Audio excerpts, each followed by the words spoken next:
बहुत ही सुंदर प्रस्तुति। एक बार जोरदार ताली से वंदन करें मित्रों। आइए सद्भावना समिति सागर ग्रुप के माध्यम से बहुत मनोहर प्रस्तुति आदरणीय पूज्य गुरुदेव ने। चलिए अब हम सभी आचार्य भगवान के चरणों में सभी लोग अपने दोनों हाथ जोड़िए, बोलिए हे स्वामी जी नमोस्तु नमोस्तु नमोस्तु। हे स्वामी जी अपनी मंगलवाणी से हम सभी को कृतार्थ करें, नमोस्तु। सभी लोग एक बार उच्च ध्वनि में पंच नमस्कार मंत्र का उच्चारण कर लें। नमो वैरिहंतानं नमो सिद्धानं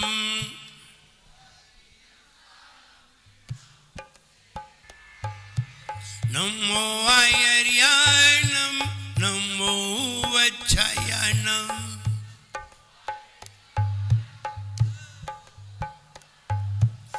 नमो लोए सौवसाहुनं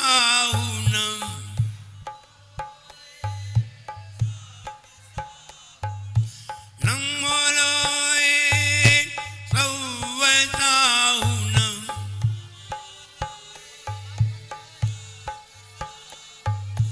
जोले अनंतानंद सिद्ध परमेश्वरी भगवान की, एक कज्जारा श्री आदिनाथ भगवान की, एक कज्जारा श्री महावीर भगवान की, परम पूजाचार्य गुरुवर श्री विराट गति गुरुदेव की, अहिंसामयी जैन धर्म की।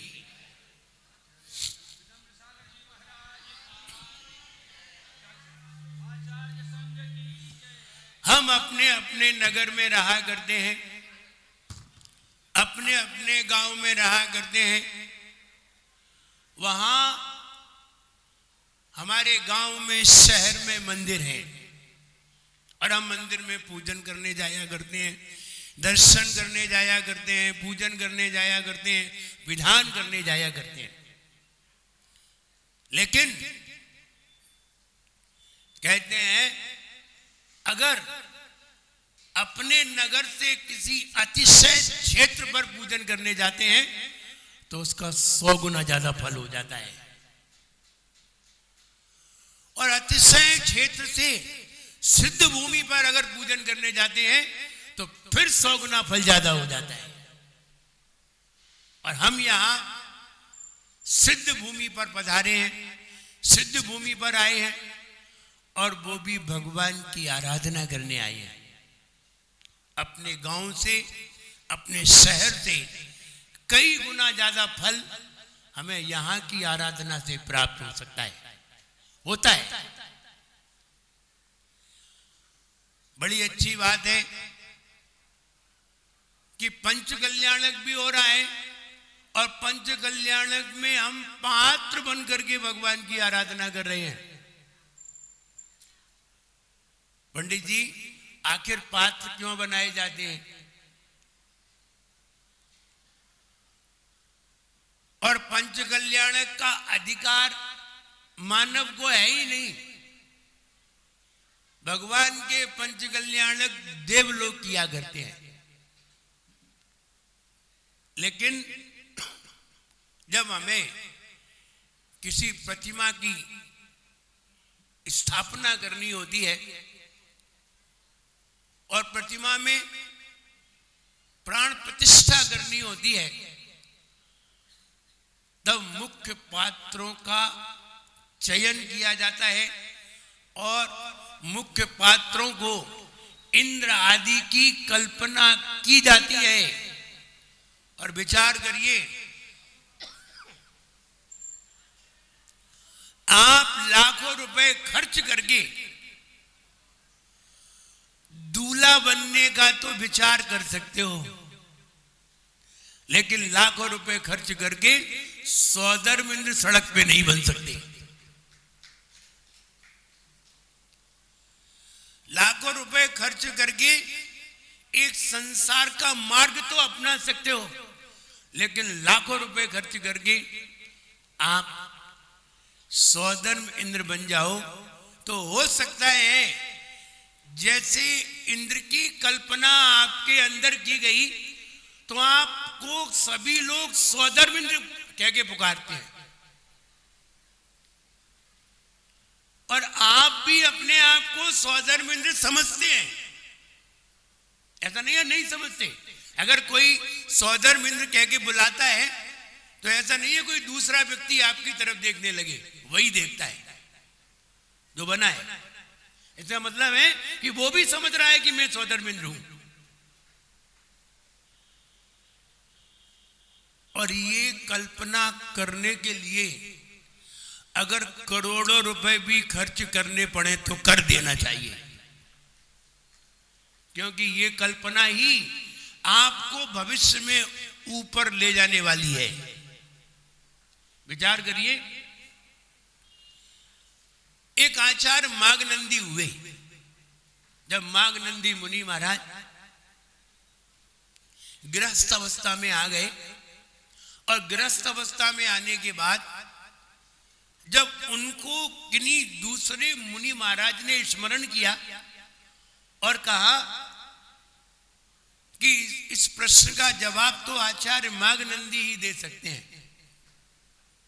तो देखिए जब उन मुनि महाराज ने उन गृहस्थ मागनंदी जी के पास ये कहा कि आपको मुनिराजों ने स्मरण किया है और कहा है इसका उत्तर आचार्य मागनंदी ही दे सकते हैं, तो उनको स्मरण आ गया कि लोग मुझको अभी भी आचार्य कहते हैं। क्या स्मरण में आया, और स्मरण आते ही उन्होंने गृहस्थ अवस्था का त्याग करके और मुनि पद धारण कर लिया। हम ये कहना चाहते हैं, आपको सिर्फ स्मरण लाने के लिए यहां पात्रों के चयन में आपको शामिल किया जाता है, सिर्फ स्मरण के लिए। जब आप कोई मंदिर की स्थापना करते हैं, भगवान की स्थापना करते हैं, जब भी आप वंदना करने के लिए जाएंगे और जैसे ही उस मंदिर के सामने पहुंचेंगे तो आपको स्मरण आ जाएगा, भगवान की स्थापना मेरे द्वारा हुई थी। इस स्मरण के, इतना स्मरण करने के लिए आप एक मंदिर की स्थापना करते हैं, आप भगवान की स्थापना करते हैं, सिर्फ स्मरण करने के लिए। स्मृति में अपने आप को इंद्र आदि की कल्पना करने के लिए हम सभी विधान में, पंच कल्याणक में हम इंद्र आदि बनते हैं और भगवान की स्थापना करते हैं, भगवान की पूजन करते हैं, आराधना करते हैं। कल जब भगवान स्थापित हो जाएंगे और जब कभी आप दर्शन करने आएंगे, आप अपने रिश्तेदारों के साथ भी आएंगे, तो ये बात स्मरण में आ जाएगी कि जब भगवान की स्थापना हुई थी तब हम भगवान के पंच कल्याणक में शामिल थे। इतनी स्मृति पैदा करने के लिए हम सभी लोग इंद्र आदि की कल्पना करते हैं और इंद्र आदि मुख्य पात्र बन करके भगवान की आराधना करते हैं। आराधना तो कैसे भी की जा सकती है, बिना पात्र बने भी आराधना की जा सकती है। भगवान का अभिषेक आप मंदिर से जल लेकर के आप कर सकते हैं, लेकिन आप विचार करिए, एक व्यक्ति वो है जो 11,000, 21,000, 51,000, 1,00,000 आदि की बोली लेकर के भगवान का अभिषेक करता है। एक वो है जो मंदिर से कलश हाथ में लिया और अभिषेक कर लिया। बताओ दोनों में क्या अंतर है? बोले अभिषेक तो उसने भी किया है, अभिषेक उसने भी किया है। हाँ बिल्कुल सही बात है, अभिषेक उसने भी किया है, उसी जल से किया है, उसी कलश से किया है। अंतर देखिए, अभिषेक करने से हमारे मन की शुद्धि होती है, अभिषेक करने से हमारे मन में भी शुद्धि होती है। हम भगवान का अभिषेक कर रहे हैं। जिनमें पंच कल्याणक हुए थे, जिस प्रतिमा में हम उस प्रतिमा का अभिषेक कर रहे हैं, साक्षात भगवान मान करके अभिषेक कर रहे हैं। मन की भी शुद्धि बनेगी, मन की शुद्धि बनेगी। लेकिन एक व्यक्ति 1,00,000 की बोली लेकर के अभिषेक कर रहा है, दोनों में अंतर देखिए, ध्यान रहे। वो उस व्यक्ति के मन की भी शुद्धि है और उसको भविष्य में वैभव की भी प्राप्ति है, क्योंकि त्याग कर रहा है। त्याग करने से, दान करने से संसार की सामग्री, संपन्नता की सामग्री प्राप्त होती है। उसकी मन की विशुद्धि के साथ वैभव की प्राप्ति है।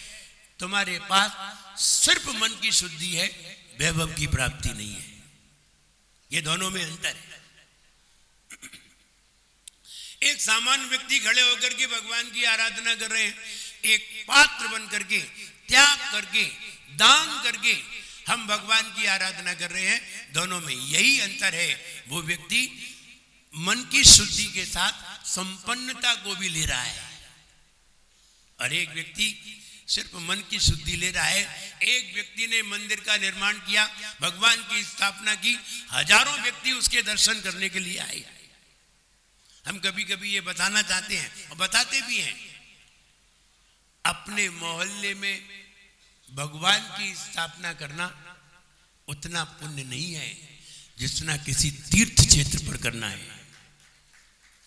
आपके मोहल्ले में बहुत से बहुत 100, 200, 300, 500 लोग रहते हैं, उतने ही लोग दर्शन कर सकेंगे, उतने ही लोग गिने चुने पूजन कर सकेंगे।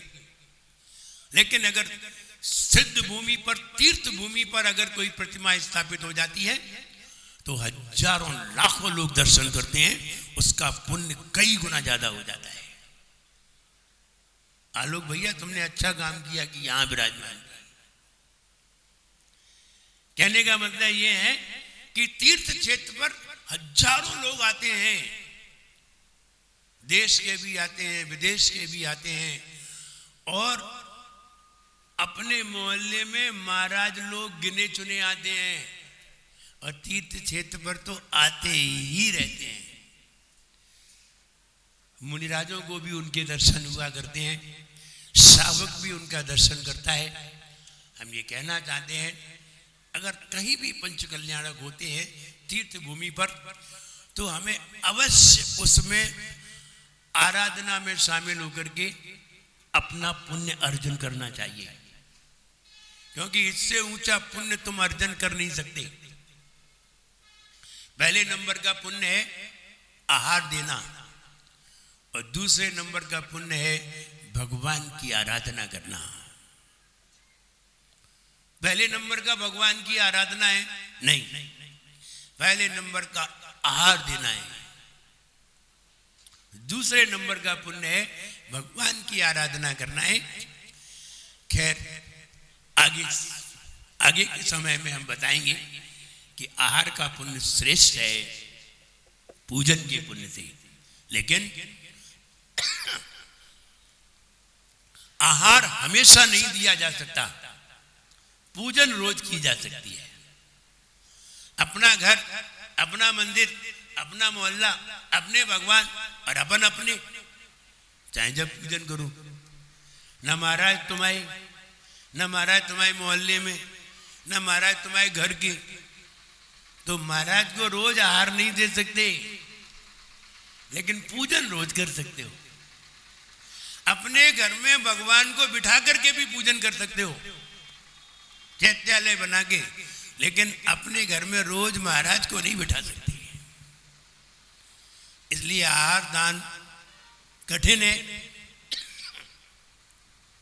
आहार दान में मन शुद्धि, वचन शुद्धि, काय शुद्धि, पूरे विनम्र होना पड़ता है।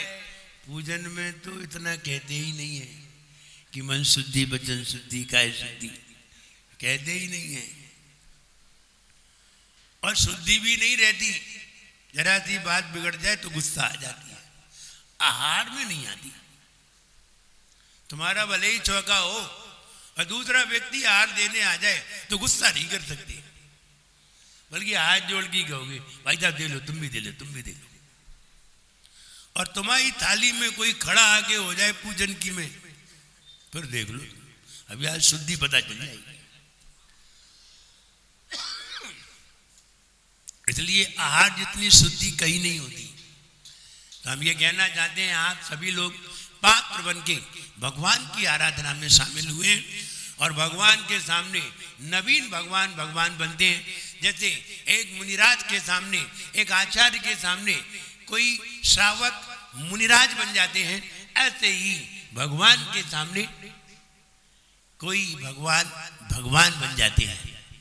और हम उस आराधना में शामिल हुए हैं। आप सभी लोग अच्छी तरह भगवान की आराधना में शामिल होइए। सारे संसार के विचार छोड़ करके, मुक्त होकर के भगवान की आराधना करिए, विशेष पुण्य अर्जन करिए।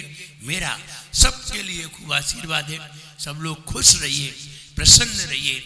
जय बोलिए परम पूज्याचार्य गुरुवर श्री विराट सागर जी गुरुदेव की। हेलो हेलो 108 आचार्य श्री विनम्र सागर जी महाराज की जय। जावाणी के ज्ञान से सूझे लोकालोक, सोवाणी मस्तक नमो सदा देत हूँ धोख। हे जिन